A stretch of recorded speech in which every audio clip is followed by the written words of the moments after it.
Assalamualaikum warahmatullahi wabarakatuh. Halo guys, kembali lagi bersama saya Bobby Herian. Kali ini saya ingin membahas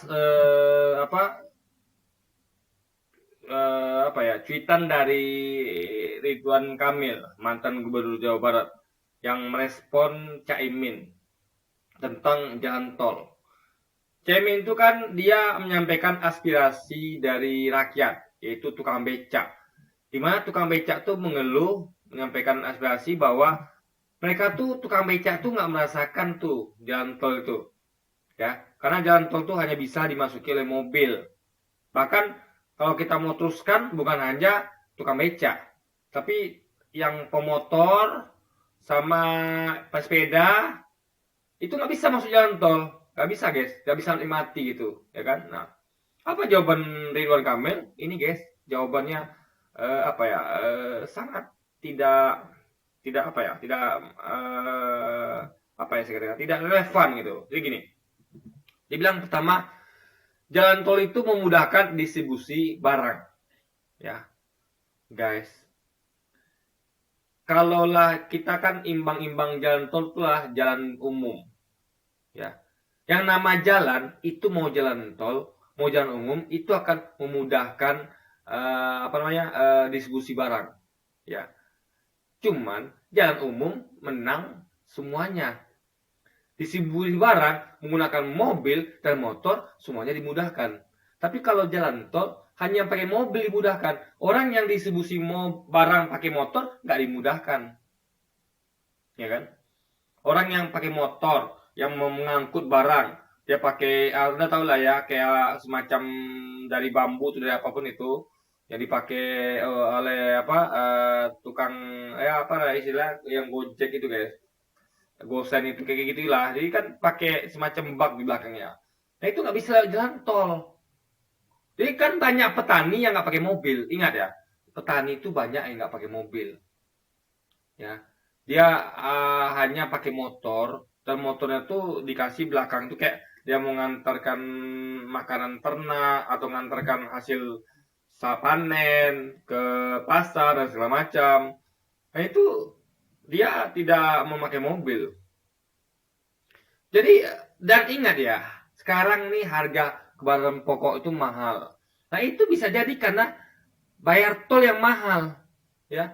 Saya pernah main hitung ya, contoh dari apa ya dari mana ke mana itu misalnya kayak kalau naik motor ya itu hanya menghabiskan minyak motor kira-kira 10 liter ya, 10 liter minyak berarti kalau minyak seliter tuh 10.000 berarti 100 ribu guys. Sementara apa namanya jalan tol tarifnya 200 ribuan, 250 ribu bahkan. Artinya ada kenaikan beda selisih harga tuh 150 ribu alias 150% guys. Kalau mainkan. Nah itu dibebankan kemana? Itu dibebankan ke harga jual. Jadi kalau anggaplah ada harga produk 1 juta ditambahkan biaya transportasi 100 ribu untuk minyak motor. Berarti kan harga barang itu akan jadi 1,1 juta. Tapi kalau masuk jalan tol yang jadi 150 ribu karena ada sisi 150 ribu artinya ada penambahan dari 1,1 juta jadi 1.250.000. Lebih mahal barang guys. Nah ini menjadikan nggak heran ya kalau barang-barang tuh harganya jadi mahal. Karena itu tadi lewat jalan tol. Dan itu bukan satu jalan tol loh guys ya. Untuk berapa kali itu saya ngomong tentang tarif satu jalan tol 250 ribu. Tapi kalau lewati berapa jalan tol gimana? Nah itu sangat sangat apa? Jadi katanya mungkin lebih cepat. Bukan mungkin ya pasti lebih cepat. Oke, kita setuju. Tapi guys ya, kebutuhan pokok itu bukan masalah cepat atau lambat, tapi harga. Ya, Anda cepat-cepat nyampe pun kalau mahal buat apa? Kecuali barang premium, misalnya mobil. Nah, itu orang nggak masalah, bayar selisih harga itu nggak masalah, barang premium. Tapi yang kebutuhan dasar, kebutuhan pokok rakyat itu, rakyat tuh mikir harga guys.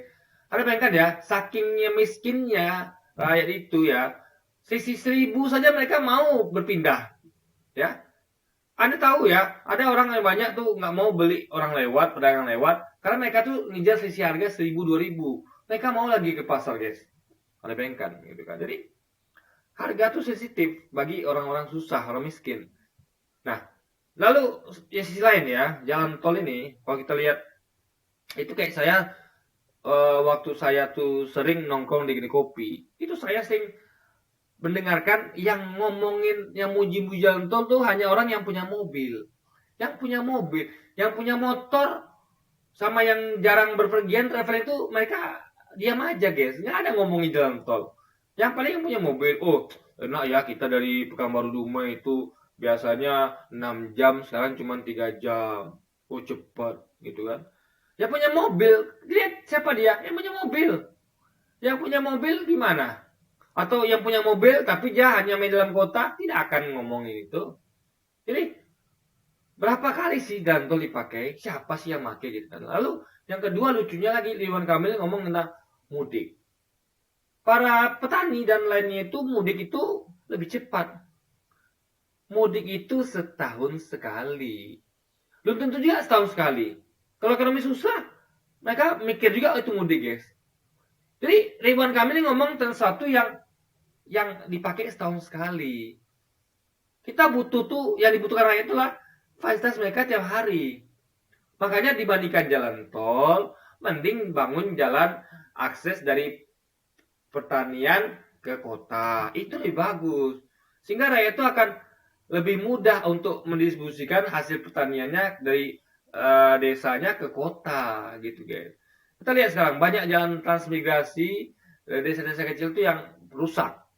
Sehingga mereka tuh kesulitan untuk mendistribusikan barang pertaniannya. Orang malas jadi petani. Kenapa? Jalan rusak, becek, berlumpur.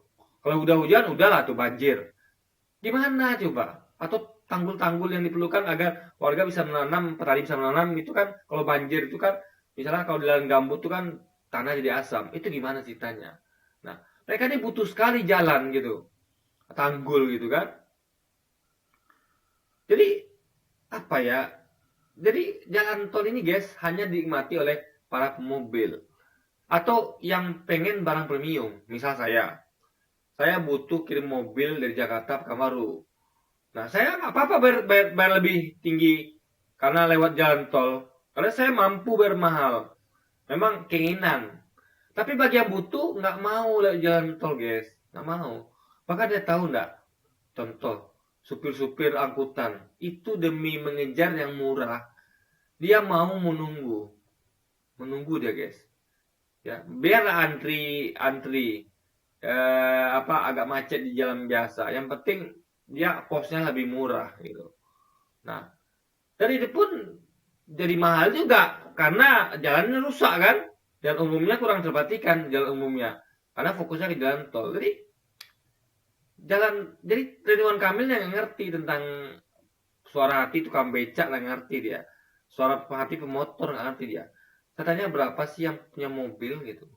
Dan seakan-akan bahwa yang punya mobil itu nggak bisa juga lewat jalan biasa, ya kan? Aneh guys. Kenapa jalan tol gitu kan? Menang jalan tol tuh guys cuma satu guys. Lebih cepat itu saja. Tapi dari segi ekonomis itu lebih mahal, ya kan? Dan tidak merata pemakaiannya. Yang pakai itu hanya segmen tertentu, yang punya mobil atau transportasi umum. Transportasi umum itu tiket pun akan naik harganya. Akan naik harganya. Karena sisi itu akan dibebankan kepada pengguna gitu guys. Ya karena jadi sekali lagi guys ya. Dan sekali lagi ya, yang pulang kampung tuh siapa sih? Setahun sekali aja belum tentu guys. Ya, ada orang pulang kampung tiap hari, sebulan sekali. Kalau ada itu hanya sedikit sekali. Nah, berarti dia punya banyak uang dia. Karena orang-orang yang susah tuh akan mikir pulang kampung sering-sering itu mikir ya. Dulu lagi di kampung dia nanti harus ngasih saudara-saudara kerabat tuh uang gitu kan. Karena dia susah gitu. Tentu dia akan mikir lagi pulang kampung gitu. Jadi guys ya, ini Ridwan Kamil ini apa dia relevan. Jadi kalau kita lihat bagaimana sisi kemanusiaan, sisi kerakyatan tuh dan sisi ekonomis logika tuh ada pada Caimin. Ridwan Kamil gagal. Makanya bahkan itu kalau jadi gubernur Jawa Barat tuh lebih bagus lagi Muhammad Iskandar dibandingkan Ridwan Kamil gitu kan.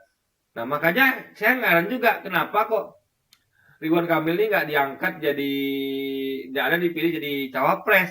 Karena dia di Jawa Baratnya dia dinilai gagal tentunya kan, kalau pemikiran seperti itu. Kan dia tidak berpihak kepada rakyat, dia berpihak kepada orang-orang pengguna mobil, orang-orang yang mampu guys, orang-orang kaya gitu kan.